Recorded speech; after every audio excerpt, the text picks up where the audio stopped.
let's make some noise for the prime organizer of this event, and a great thank you to Gabriel Conaway.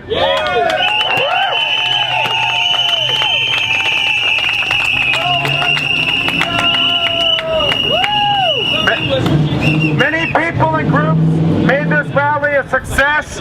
Let's also thank the San Diego Coalition for Peace and Justice.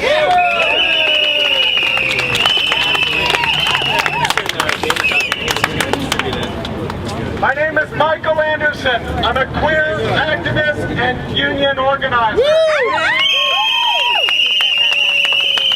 I'm a board member of Activist San Diego. I wear numerous hats within the social justice movement. And what I'd like to speak with you about is how these movements are interconnected. The second-class treatment by the state, the LGBTQAI people currently grow increasingly discontent with, is not the issue. It is one of numerous examples of the failure of the current system. Our struggle does not differ from that of the working poor, who struggle for health care for themselves and their families. Is that not what we struggle for? Yes. To ensure that our partners and our loved ones have access to medical treatment. Our struggle does not differ from that of immigrants, who are told to forget their culture and assimilate to the societal norm. We too are told to hide our culture and our personality traits. We are told to not act gay, which is not only a homophobic comment, but a misogynist comment, because it's rooted in anti-female sentiment. Everything is connected. It's clear to see if you look for it, because we are all a part of the same system of oppression. What affects one does affect all. What does equality for us mean if the system we demand equality in is broken? What does equality mean for us if the economic system is unequal? Queer people are at a disadvantage economically and in many other ways in this country. We are more likely to suffer from mental disorders such as depression and addiction. We are more likely to drop out of high school. This means that we are more likely to be in the lower section of this class system. There is an economic draft in this country. Right. This means that those who are at an economic disadvantage are more likely to have the need to serve in the military. Right. With more bases than there are countries in the world, our military empire needs troops. As the military becomes more gay-friendly, the more queer people will be willing to serve.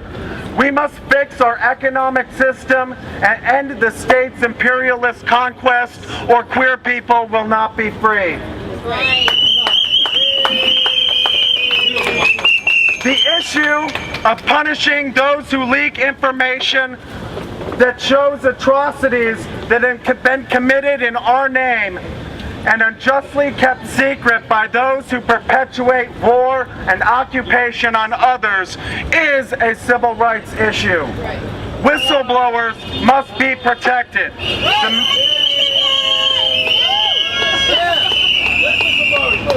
The media must not be censored, and freedom of information must be upheld if we are to live in a free society.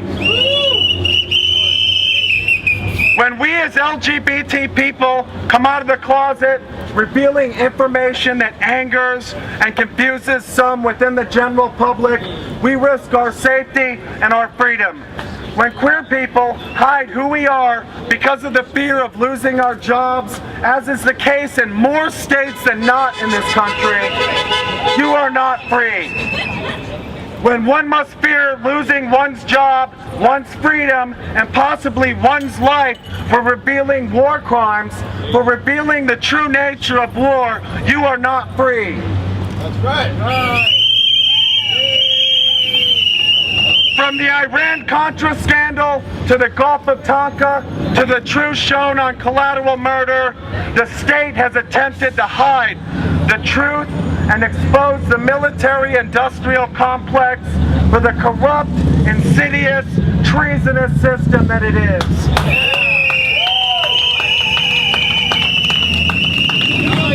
Anyone who has the courage to stand in the face of this evil, risking imprisonment, confinement, and submission to inhuman conditions of living, should be hailed a hero and set free immediately.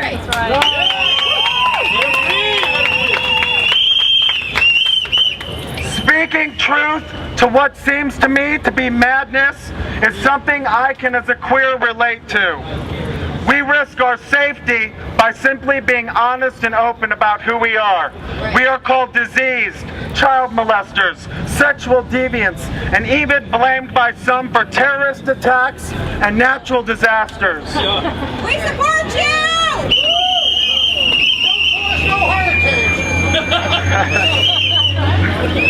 Bradley is called a traitor, and some have called for his execution.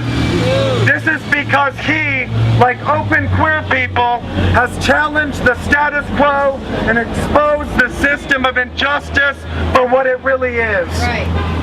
The people of this world are together. We have said time and time again, no to war, no to secrecy, no to war crimes, no to oppression. I have hope that if we continue to organize, to come together in true solidarity that is practiced and not only preached, we will see a better tomorrow. We must use every tool, every contact, every pressure point to demand the release of Bradley. Yes. Guilty or innocent, the allegations made against him by the state, Bradley Manning must be released.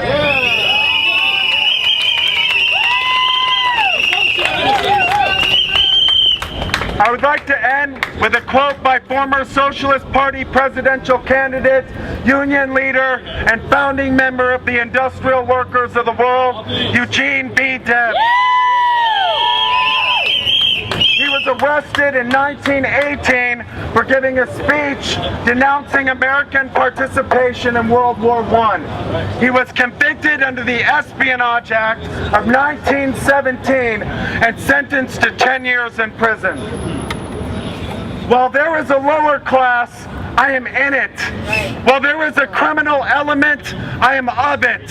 While there is a soul in prison, I will not be free. Right. Thank you.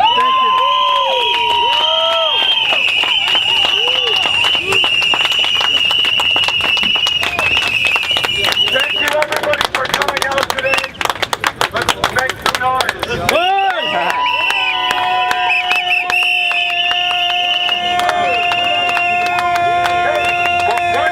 We'd like to make one announcement before.